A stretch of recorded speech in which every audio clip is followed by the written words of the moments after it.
understanding our greatness isn't simply, a motivator, right? It actually is a very powerful tool. The more you accept, know that you have this greatness within you, the more of that greatness you receive.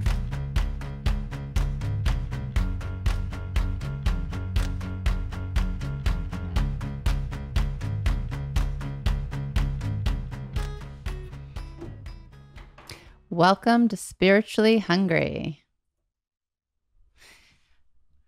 Monica was telling me before we started recording, she doesn't think she'll top last week. So if you haven't heard last week, I do recommend at least listening to the first 10 minutes of last week's episode.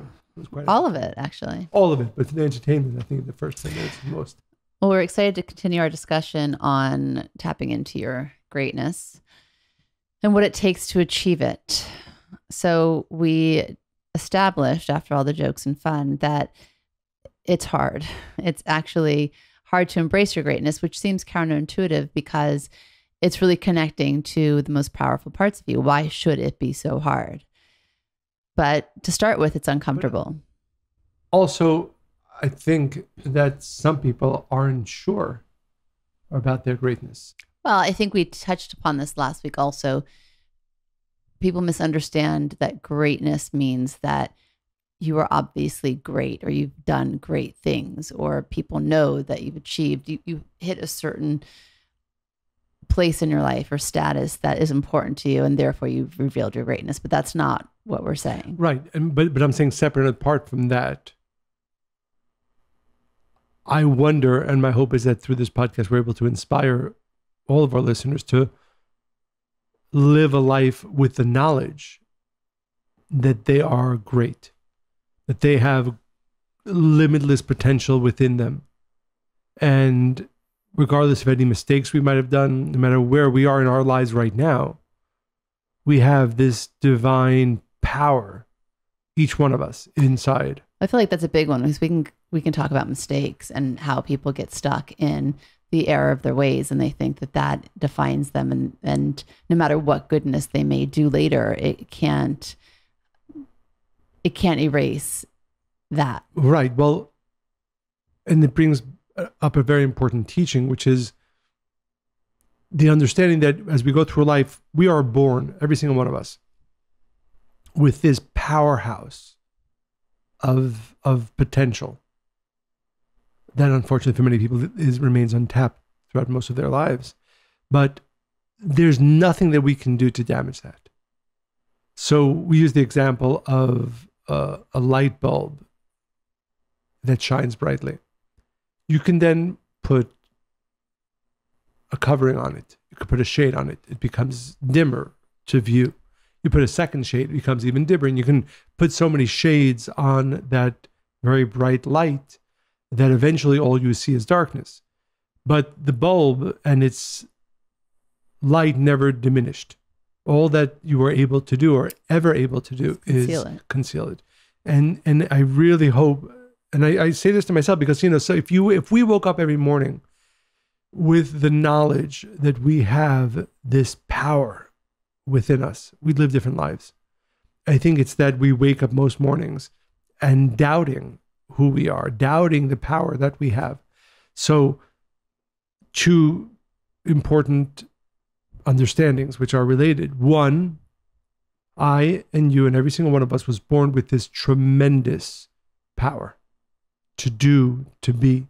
Second, there's nothing that I can ever do to damage that innate power. Yes, it's possible to conceal it, it's possible to cover it, but never damage it. And if you are able to wake up every morning, and that's why there's a meditation that we do kabbalistically every morning, where we awaken. The first thing you're supposed to do in the morning, this is the first meditation, the first thought, even before you put the feet to the ground in the morning, should be, I know that within me I have what we call my soul, which simply means tremendous power.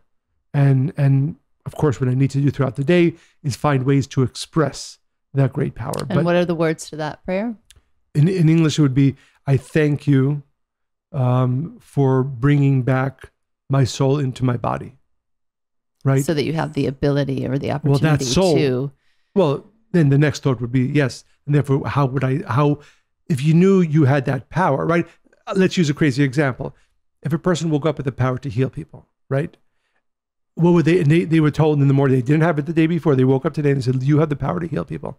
Well, I'm assuming most of us would start running to every hospital we know and using that healing power. Also, we'd believe that we have it because we were told that we do, told, right? exactly. I mean, that's a big part of what gets in our way, was we don't believe it's possible. Right. So what I'm asking every single one of us, and reminding myself, that every morning when you wake up, the first thought should be, I have tremendous power within me. And then the second thought should be, okay, well then what am I going to do with that? I find, and I think I often mention this, but for me, I see this as one of the most important goals of my life, to awaken as many people to appreciate who they are and the power that they have within. Because that, to the degree that you believe that, to the degree that you tap into that truth, your life will be completely different. Well, here's the thing. I think that for people to tap into their greatness, first we need to remove the noise, the negative thoughts that stand in our way, because a lot of our time throughout our lives is in that place of, I'm not good enough, or I'm not able, or I can't, instead of the thought that you just said of waking up in the morning and say, wow, I have this opportunity. I'm alive today. What am I going to make the day? I'm alive and I have this great power within me, right? Instead of being consumed with these other things. Most of our thoughts that we have, if we're honest, are based on external. What do they think? If I start to tap into my greatness and go down this road, what do I have to abandon? Whether it's a job I'm currently in, or my current friends, or my current situation, right? There's a lot of variables that we get worried about that's all external instead of focusing on internal. I think the first step in accepting your greatness is to really see the power that you have within. And it's interesting because it's like a word I never really used, but I've been using a lot in the last month. I mean, normally I would compare it to like Kung Fu Panda, the cartoon, the animated film about your life force, your chi, right? And your energy, and that it flows through you and everything comes from there. So there's 5 ways to know that you found your chi, which I thought was kind of cool, because I was thinking about that. I felt personally, as much as I am aligned with my purpose, I felt like my energy, like there was a leak in my energy, and I was, okay, what is going on? And so I started to explore this idea of chi. And I think it's a really simple way to kind of just check yourself with how attuned you are in terms of your thoughts that flow through you, connected to your body, and therefore your actions are expressed through that. So one is you've learned to listen and trust your feelings. Feelings are a way we communicate to ourselves. And we talk a lot about feelings. Trust your feelings. Wait 1 second. Not that every emotion, because I'm going to unpack it before you challenge me. Not that every feeling you have, like, oh, I just have a feeling, and that person, because it can be mixed with judgments and we can misunderstand. Fears, anxieties. However, the feelings I'm talking about are more aligned with soul, intuition, gut, right? That it comes from a different place. It's not in your head. It's very much through you. Because my point is this, even if you have a negative thought or feeling, it's still an indication of where you're at. It doesn't mean that it's true. It's showing you, it's shining a light on something that you need to work on, remove, focus on. I mean, I check in with myself multiple times a day. If I'm feeling a certain way, and say, okay, is this real or imagined? Now, even if the feeling's imagined, it's also an indication that I'm not putting my energy in the right place, or I wouldn't be going in that other direction. But can it be dangerous? Like, unfortunately, we know people who are like, oh, I have a feeling about this person. He's not a good person. Oh, I have a feeling about this person there. It can absolutely be dangerous. The only way this works is if you're honest with yourself. And for a person to be honest with themselves takes tremendous practice.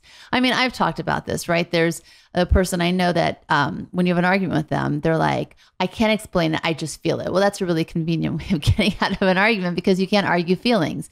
But what I'm saying is, if you're really attuned with yourself, right? Look at yourself personally. I'm speaking to you, Michael. If you have a feeling about something, right? You trust yourself. You work really hard not to be judgmental. Your thoughts, you check them. Maybe you'll check in with me. You're very, it's very aligned with who you want to be as a person. I think for the most part, you can trust your feelings. And if you know, you're able to now detect if a feeling is coming from a place of judgment or a place of truth. Would you say that's accurate? I think so. Okay. I'm not sure that's... But no, what I'm saying, this is cheap. This is the highest, I'm saying your energy flow, right?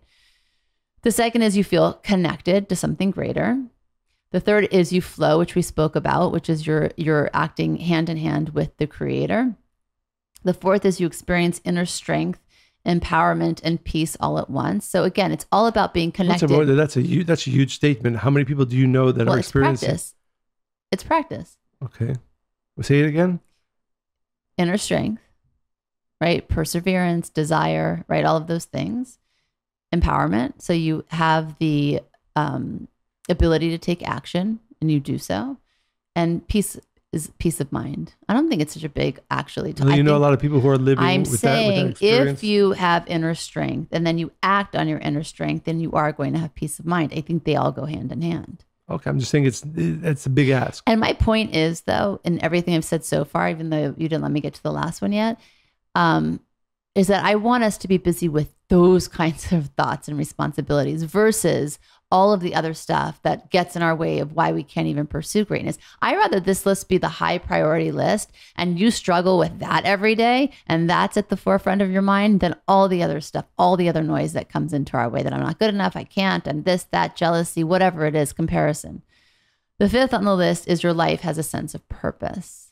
And again, how do you do that? You wake up every morning and making sure that your goals, your desires, your intentions are aligned with what truly matters. You know, like honestly, 20 minutes before we started to record today, I had to share with Abigail that a second grader in her school passed away today. And it's not a conversation that, even though she didn't know the boy, of course she started crying. She has deep empathy. What was my first thing? Like, oh my God, we better make sure that we appreciate every single moment of every day, right? So it's just about what are you putting in your mind? Where are you able to tap into that level of appreciation every day? Not automatically, of course not. But I mean, I think to live your greatness, of course it requires all of those things. Yeah, no, I agree. I just think it's not easy work. And I didn't say it was easy, but I love that usually it's the other way around. You're saying something really lofty. I'm like, well, I agree with you, but I think that if we're not really clear about this is the list that matters and this needs to be on your to-be list every day, and then your actions go in accordance to that versus all of the other things that we spend time with. Yeah, and the last one, right, finding a life of purpose. And I think it relates to something we touched upon before, which is, you know, what greatness means. And I think most people don't appreciate enough, you know, this breadth of influence, right? How many people, number, and then this depth of influence.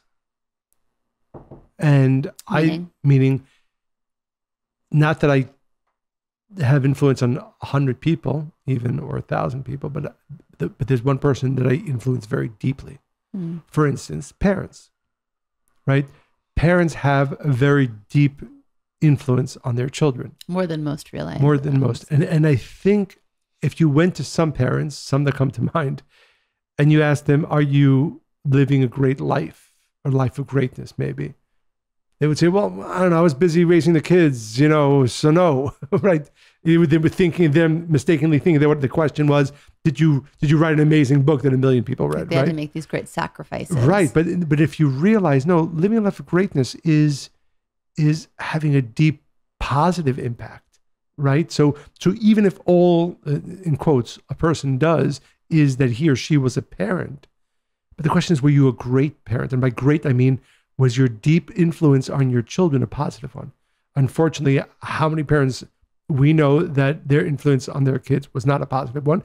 And even people who we know who love their kids, either because of distraction or other reasons, don't focus enough on the deep impact that they are both meant to have and actually have, either by action or omission, on their children. So again, I'm a very big believer in what I call the internal work, which is every time we talk about greatness, I always worry that people start thinking, oh, you know, when am I writing my great novel? No, it's about when are you having the next great influence on your son? When are you having the next great influence on your wife? When are you having the next great influence on your friend? And really ask yourself that question. I think many of us, whether it's our families or even close friend groups, I'm not sure we often engage with that question. You know, how deep is my positive impact on the people who I do have great influence be they my family or my close friends. And that's really living a great life. And I think it's tricky because I think often people, when they decide to do something, they say, oh, is this big enough? Is it influencing enough people? And while there is, obviously you want to have a great reach, but I think to your point, that depth, often Abigail and I on this book tour, we went to another school today in New York City, and we met with second graders through fifth graders. And I remember looking out in the crowd of kids, and you can see when they kind of light up and they ask different questions and they're inspired. And I remember thinking, I was saying, like, this is the most important thing I'm doing, because you don't even know, like, if one child, if it switched something for them, right? Like this one kid raised his hand. He said, I'm dyslexic and so is my whole family, but we don't think it's a superpower. My brother won't talk about it. He's embarrassed. And I was like, okay, let's talk about this, right? And if that even just shifted something, then imagine for generations, right? It will change everything. So I think it's about that, really. Absolutely. And that's why I think it's so, like, I often say this, we have the merit to give lectures to hundreds to thousands of people. And for me, it always is. If one person is there, and I often say this, and it's really true. Because, by the way, I always assume that if you're talking to 1,000 people, how many of them really get what you're trying to say? But it doesn't matter. Any influence. They certainly aren't listening to the whole thing. They might get one sentence of the. But if there's one person who you've deeply impacted, it's worth it. It's worth it. And by the way, I'm thinking about this podcast. Hundreds of thousands of people listen to this podcast. But for me, it's not so much about. It's about, is there even just one person? Well, that's what really, someday we said has a deep impact. That was my mantra when I started public speaking. I was terrified at first. Like every time I got up, it's like, if it helps one person, it's enough. Exactly. And I still say that. Yeah. So to our listeners, as we are hopefully all being inspired to live a life of greatness, what I want us to ask the question is, how many great interactions did I have with my child this week? And if you think about it, it's really interesting, because we have, they're blessed with, we have 4 kids and we have to spend, time with all of them. But I can point to the great moments. They're all great moments, right? And just to be clear, even if you're just sitting there and you're playing, a silly game with your kids, they're all great moments, but deep moments. And I don't know that as parents, we ask ourselves often enough the question, how often do I have a deep moment with Do you my think child? you have to be in a state of joy to be able to do that? Do you think that you can feel greatness in the mundane, or in what you might not think is the purpose of your life, the ultimate purpose, if you're not in a state of joy? And I'm not saying happiness, because I think happiness and joy are two different things, and I'm happy to unpack that. But do you think so?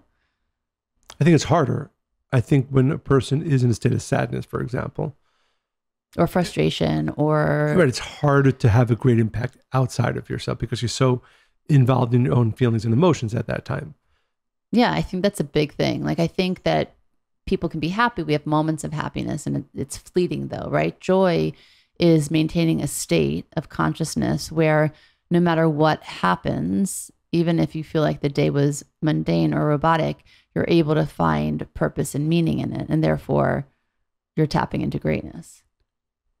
Yeah.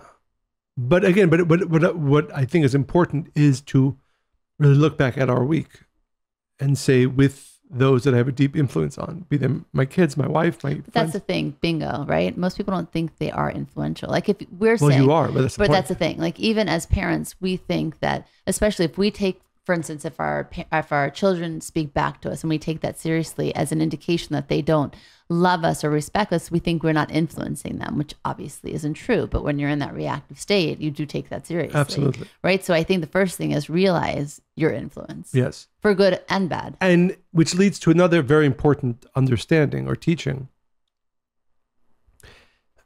One of the fundamental teachings is that what we call the creator, or the light of the creator, or the universe, or God, if some people refer to that force, behaves towards us as we behave, right? There's a concept of that the light of the creator is our shadow, which means that to the degree that I see myself as powerful, then that energy is showered down upon me.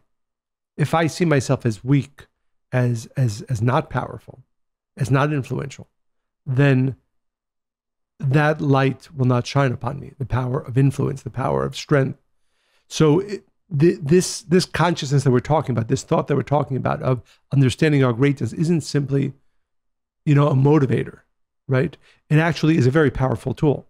The more you accept, know that you have this greatness within you, the more of that greatness you receive. Especially in spite of what feedback you might get, right? Of course. I mean, so many people are bullied. If they took that seriously, they might think they could do nothing or they're not anything, right? But instead, if you ignore that and you say, wow, that's what I did. I believed it at first, right? I believed all the negative things I ever heard about myself.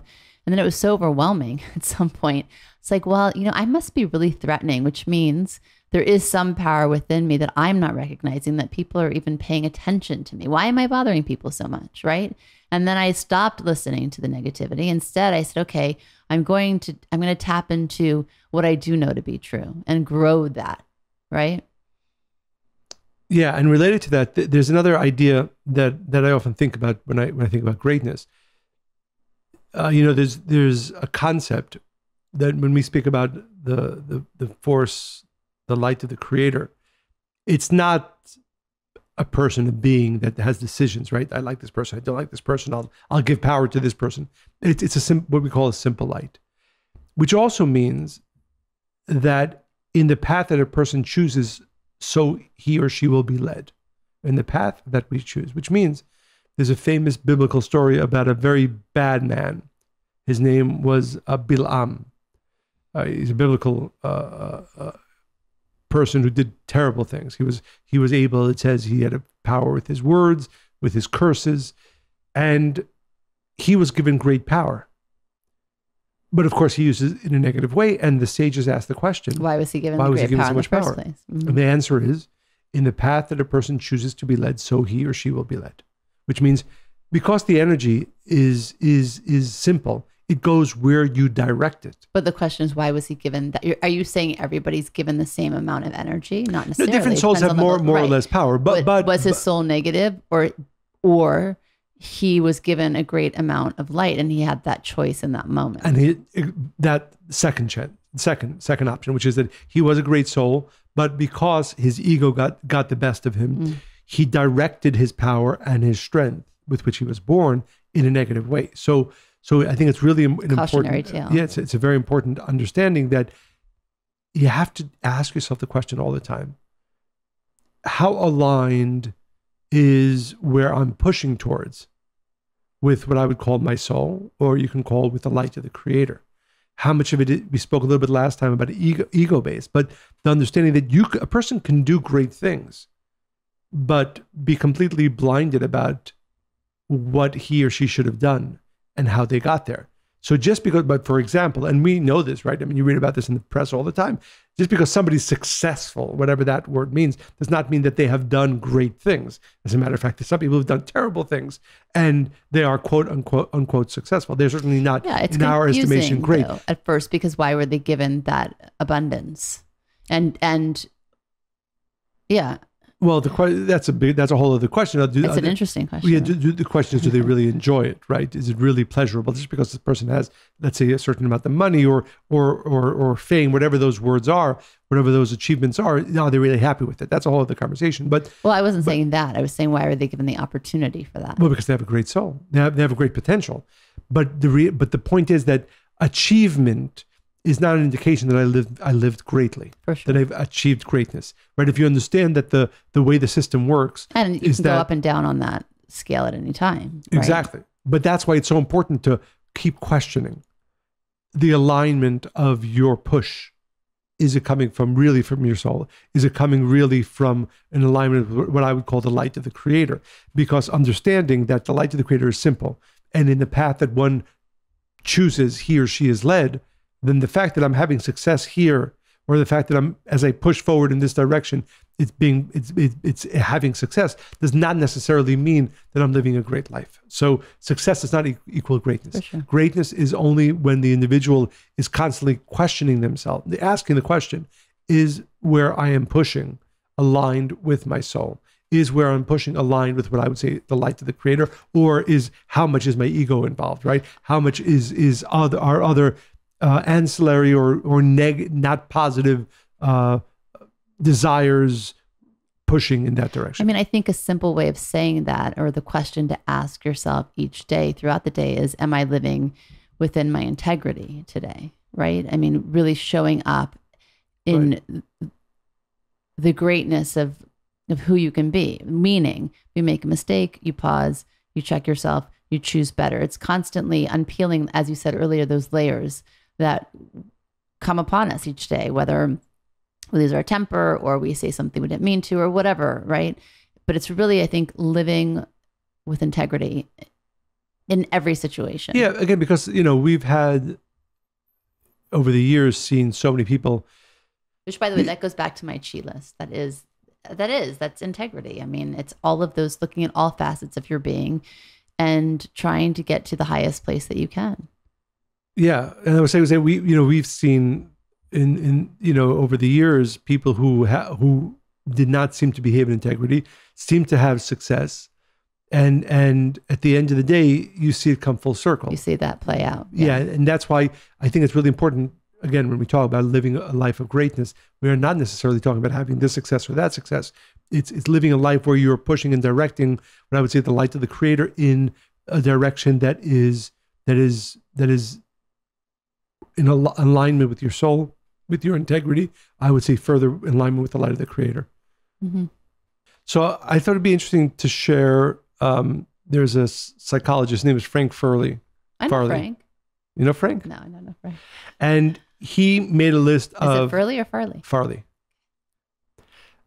He made a list of, in looking at living a life of greatness, what are the qualities that most, to different degrees. So it doesn't necessarily mean you have to have all of these qualities. He did this with research of working with people? Yes. And looking at history. What makes a person live a life of greatness. And did we touch on any? I'm guessing. We did on some of them. And I think it's interesting, again, both as hopefully our listeners and ourselves, we look at living a life of greatness. What are the qualities that we either have, we want to develop? Is one of them trusting their gut? Well, you might say that. So let me read them, and then maybe we can unpack some of them or all of them. Is another one being in a state of joy? No. So first, courage and strength. Courage and strength. You can't be a hero or living a life of greatness. Playing it safe. Playing it safe. Well, that's another one. Risk taking is another one, which is interesting because by nature I'm not a risk taker, but I think that way I know. So courage and strength. So it's I don't know. You would say that you're cautious, but you actually do take risks. Do I? Yeah, you're like a big thinker, and you'll do things that... Big things, yes, but yeah, not in terms of your physicality. Big no, things. But even... Yeah. You do. I think so. I hope so. I'm giving you a compliment. Thank you. I need to develop that if I want to be a life of greatness. I'll help you. Thank you. Let's take a risk. So courage and strength, I think it's really important to think about I feel like you took a risk on me. No, in terms of like when we fell in love, I was anorexic. I was newer to the spiritual path. I was raised very differently than you. And obviously our souls recognize each other, but yeah, I never see you as... Interesting. It didn't feel like even though it's been 25, almost 26 years, it didn't feel to me at the time like a risk. I know it didn't, but I sometimes think about who our children will choose. And if one of them brought home somebody that was like getting, still in the middle of, I don't know, actually, no, I'd be open-minded, but I don't know. Interesting. So courage and strength. So something that you both want to have and develop. Greater courage, greater strength. Second, honesty. Because that's expansive, right? Right. Okay. You will never be able to reveal that greatness if you play it safe. Yes. Yes. Second is honesty, which is interesting. I love that one. Because we do know a lot of, again, going back to what we were saying before, I've seen a lot of people, achievers, people who've done big things who are not necessarily living a life of honesty. But I think it's certainly in line with what we're speaking about. There has to be integrity, like you said before. Exactly. Honesty. And I think that goes back to the emotions, right? You have to be able to give yourself honest feedback. If not, then you'll be lying to yourself and you'll live a very different version of your life. Like when I help people, I always say to them, I need you to be honest with yourself so you can be honest with me, and then do nothing with it. I don't care about the courage part just yet. First, there has to be honesty, and then you have to be courageous enough to do something about it. But most people spend their lives lying to themselves. Yeah, it's crazy. Kind, loving, and generous. Love that. Let me think about it for a sec. To live your greatness. And again, that's integrity. Well, I mean, kindness, love, and generosity. Is that what you said? Right. You can't live a life of greatness. You, at least not the greatest, without developing. I would say not just having a person might listen and say, "Oh, I'm kind, I'm loving, and generous." No, are you developing that? By the way, I think those are 3 of the most important characteristics a person can have. Right. Agreed. And again, and this is, I really want to underscore that because I know I've repeated a few times on this podcast, but I want to. I just had a thought. What? I feel like everything you need to everything you need to know to live a life of greatness. You probably heard in kindergarten. Be kind, be brave, be generous. It didn't stick. Be brave. Exactly, right? Those are we don't live a life that continues to develop. That's what we say over and over again when you come into the world. These are the things, and then we strive for other things. And the point is that if you really develop kindness, generosity, and love consistently, and act with that, that's a deep greatness that you impart to other people, even if it's one person, in your life. It's really, really important. Risk taking, like I said before. And that makes sense. But I think, I'm trying to think if anything I could say that I ever took a risk. But I think that's aligned with fears on an persevering I think it's not getting persevering no matter what. Interesting. And depth, which is interesting because, I know a lot, again, I'm trying to think of different people I know. Which is like substance. Yeah. Yeah. Like depth. Yes. What else do you say? He says depth is the timeless, mythical, almost otherworldly quality that marks a hero. It's hard to articulate exactly what this is, but we all know it when we see it. It's what makes even physically small heroes seem larger than life. Basically, I think what he's saying is it means you're always learning and you're always a student, right? To be somebody you always desiring depth, to learn. It's about growth and transformation and understanding that you are forever a student. And I think that probably is one of the most powerful things I heard on the list. Yeah. Yeah. So there's one more thought that I'd like to share with you. There's one more thing you'd like to leave our listeners with. Well, I do. I just want to touch upon, I guess I'll leave you with what I left you with last time, but I want to unpack it just a little bit. And that was a quote from Laurie E. Smith, author of Soul Wisdom, A Guide to Miraculous Living. She said, when it comes to assessing intuitive information, it's not so much about certain things we need to do, but rather it's about making space, getting out of the way, so our higher power can connect with us. So I think one of the biggest tools, I guess I want to leave our listeners with is listen to your intuition, right? But that needs to be developed. It's about making space and time to hear and become aware of the messages that are around you. So Albert Einstein went against common presumptions in physics due to intuition. In his own words, he said, "I believe in intuitions and inspirations. I sometimes feel that I'm right. I don't know that I am." Paul McCartney had a dream of a tune that would become one of the most popular Beatles songs, Yesterday. And in 1983, Stanislav Petrov defied Russian military protocol. His intuition told him that the early warnings of missile launch by the U.S. were false alarms in the Russian detection system. By following his gut, he prevented a nuclear war between Russia and the U.S. So intuition's real and it can be measured. And I just want to leave with 3 short things of how to tap into your intuition. One is introspection. Highly intuitive people tend to take time for introspection, meaning having a check-in with themselves of self-awareness, like a body scan, right? That was what I was touching upon with the emotions, that you're able to do a whole scan and see how you feel in your body, your thoughts, body, mind, and spirit, and make sure that you are in a space that you can feel the spectrum of all of your feelings and see them as guides and indicators.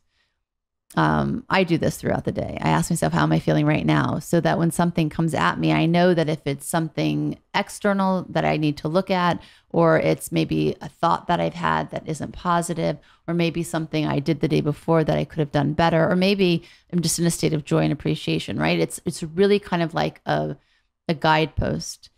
The next one is authenticity. Highly intuitive people are grounded in their authenticity. So, you don't act from a place of, I should have, I could have. Instead, you really show up as your true, authentic self, not afraid to say what you believe. Okay, if you make a mistake and you're wrong, it's just really showing up and allowing yourself to be seen and knowing what your values are. And the last is exploration, meaning that you're open to new experiences, to learn new things, super curious. And it's really going back to how we were as children. And that should actually grow as you get older and older, more and more, and always be curious. You know, if you have your career and you've made a life of that, then what's after that career? And then what's after that, to really be in that space. And then you're always tapping into the energy of greatness. Nice. Nice. Is it nice? It's beautiful. One of my favorite teachings from the great Kabbalist, Rav Ashlag, he has a concept which he calls contact with the Creator. And he teaches that every one of us is in constant contact with the force that created the universe. How Just so? imagine, it's a fact. My soul, your soul that we have within us is in constant connection, contact. Even when a person's cursing somebody else Always, out. always, So always, how always. does that look? Well, he says the difference is some people know it and some people don't. And if you An know it, then example, you act differently. Of course you do. Mhm. You actually tap in to that tremendous force that you're connected to, right? It's kind of like if you're eating and nobody's around, you might eat with your fingers, whatever. If you're sitting and you know, right, you're being seen, or you might have the napkin on your lap and fork, and right, behavior is very different. Right. So he uses an example of a person who has a lottery ticket, and he won the lottery, $1 billion, a half, whatever, a huge, and he has it in his coat pocket. He doesn't know that he has it. He walks around all day thinking, "Poor me, poor me, poor me." It's just a piece of paper. He doesn't. But he doesn't even know it's a piece. He doesn't know the even know he has ticket. the Doesn't ticket. know. And then the man walks up to him and says, by the way, you should check your top right-hand pocket. And he looks inside. He sees he's just won $1 billion in the lottery. Now, nothing really changed a second before he realized to a second after. All the time he had that ticket and therefore the money, but he wasn't aware of it. So what Rav Ashlag is saying is that every single, and this is, again, like I said, this is a profound teaching, but to live it is the challenge. I and you and every single one of our listeners right now is in contact with the force that created the universe.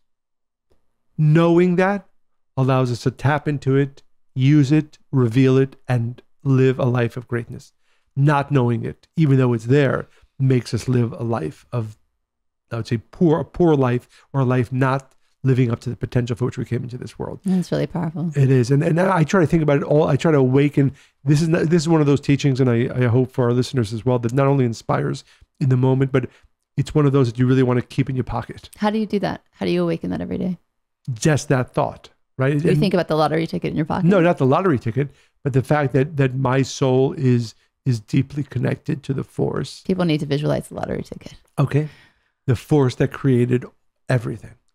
The force that sustains everything. That you're in contact. I'm in constant contact with that force, so I can use it. I can use it. So please use it. I love that. Yeah. It's great. So I'd like to read actually two letters. Look at you. Letters. This is a good Living time on the edge, you risk taker, you. to remind our listeners to send all of your stories, comments, inspirations, questions, topics, everything to Monica and Michael at spirituallyhungry.life. Monica and Michael at spirituallyhungry.life. So this week, because we have so many emails, letters from our listeners, I'd like to share two. First one from Ruth. Dear Monica and Michael, I love your podcast. Thank you. I agree with Monica. Oh, I love you, Ruth. You're exceptional. If you remember from 2 episodes ago, she's saying, if you take everything off the table and we knew we could live forever, I would be unlimited. I would feel like I could do anything I want. I love that you wrote in because we argued about this. Yes, Mr. we did. Berg. So at least one person agreed with you. That's the first letter. I could not read that. Okay, the second one from Shaul. He says, Dear Michael and Monica, I have to share with you a profound experience that I had on your episode and on Q&A number 127. Michael made a deep study on reincarnation before answering the first question of Laura. Michael, you gave the example of Josh, and then you said such profoundly loving things that I started crying. The love in your voice of loving him and allowing him to be who he is, it opened a huge sea of feelings that I never felt before for the whole world. Thank you so much for being in my life, for giving us the taste of your soul, of your love. I feel the light thousands more are feeling as well. Thank you to you and Monica. Thank you. I love you endlessly. Thank you. Thank you, Shaul, for sharing that.